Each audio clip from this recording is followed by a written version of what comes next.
Hey, Damon here for Automotive Superstore again, and this is the Aerpro AERA10D. It's a 10-inch floating screen that can be installed in single or double DIN dashboards. It's a fantastic top flight unit from Aerpro, but it's also particularly good for people who like towing, going off-road, caravanning, and things like that. Let's check it out.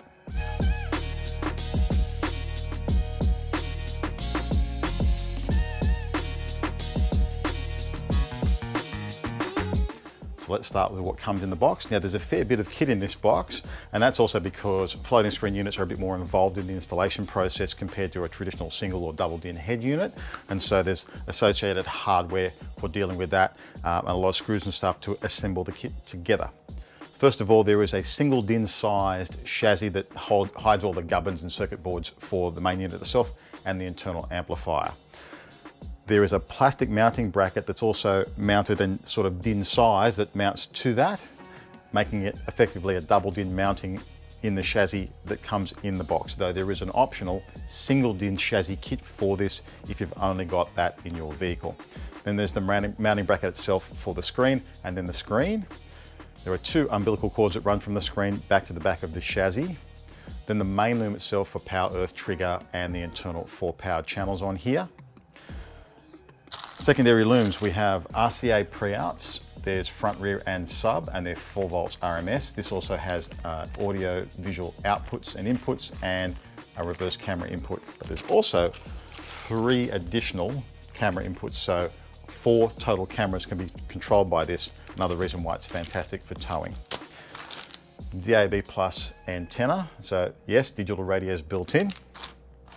A whole host of screws in different types and sizes that's required to put it together.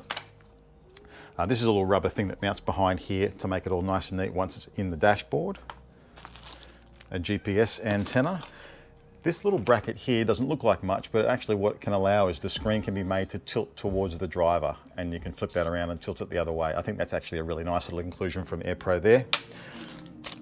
Some additional inputs here, microphone, and this one is reverse camera audio input. So you can mount a microphone at the back of the car or on a trailer, have it wired through, and if you've got someone guiding you from behind, you'll be able to hear them. That's a really cool addition.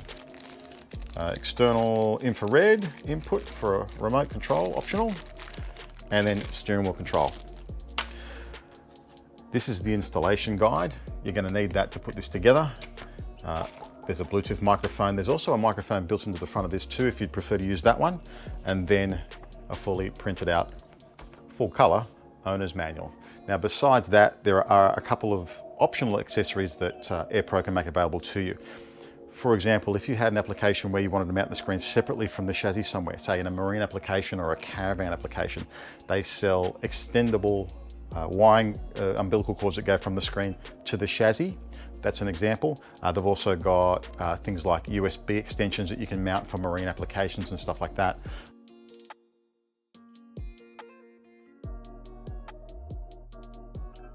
So next up, let's talk about media playback. Now, the 10.1-inch screen is a huge screen. It looks fantastic. Its native resolution is 1024 by 600, and as you can see, happily does Apple CarPlay and Android Auto. It's a wide connection for both of those systems.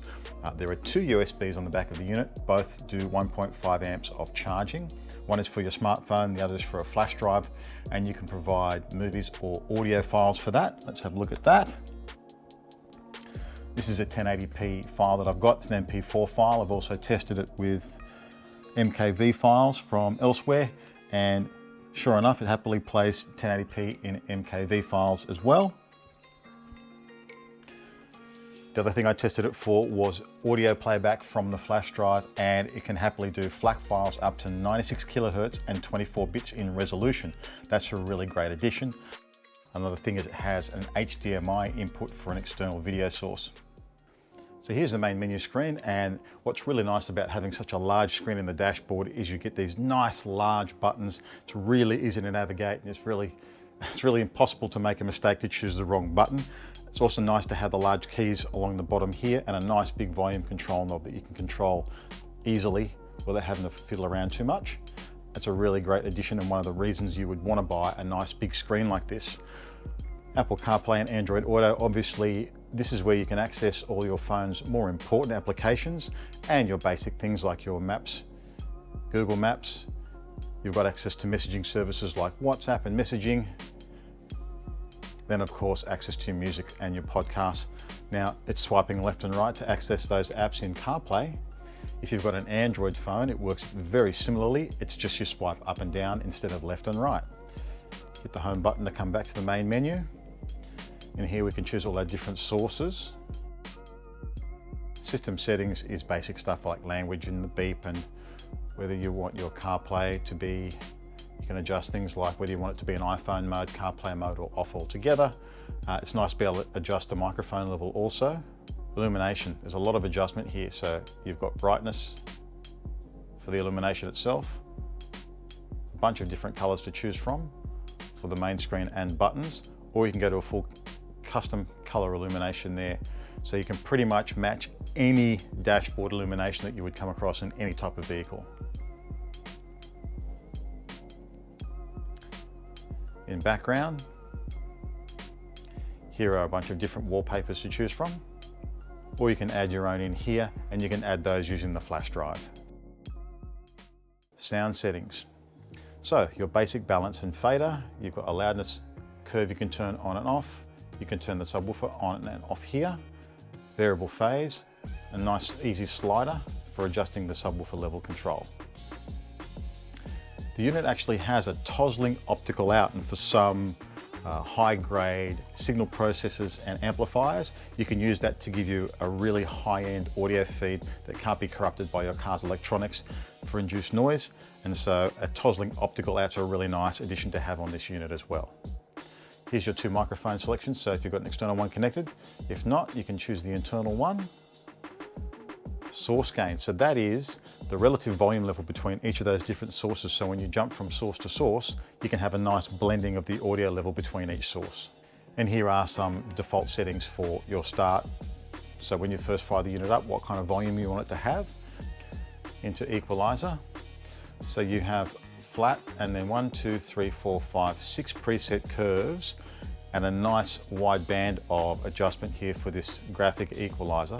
What I also like that Aerpro have done is they've assigned sub-bass, bass, low, mid-range, upper mids, and brilliance, which is treble.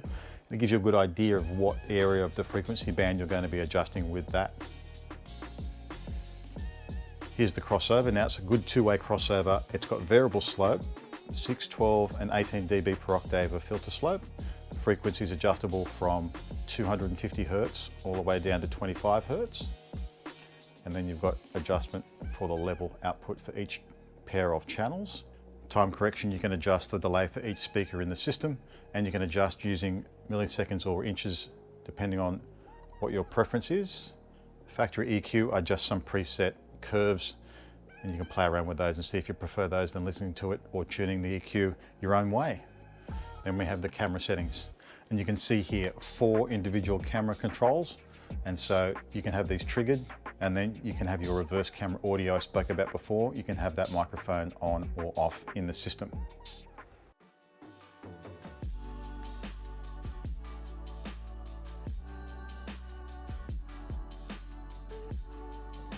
And so that is Aerpro's AERA10D, a fantastic unit that's got some really great features specifically for people who are going off-road, doing four-wheel driving, caravanning, towing, things like that. If you want to grab one, there'll be a link down below. While you're down there, like and subscribe as always, and I will see you next time.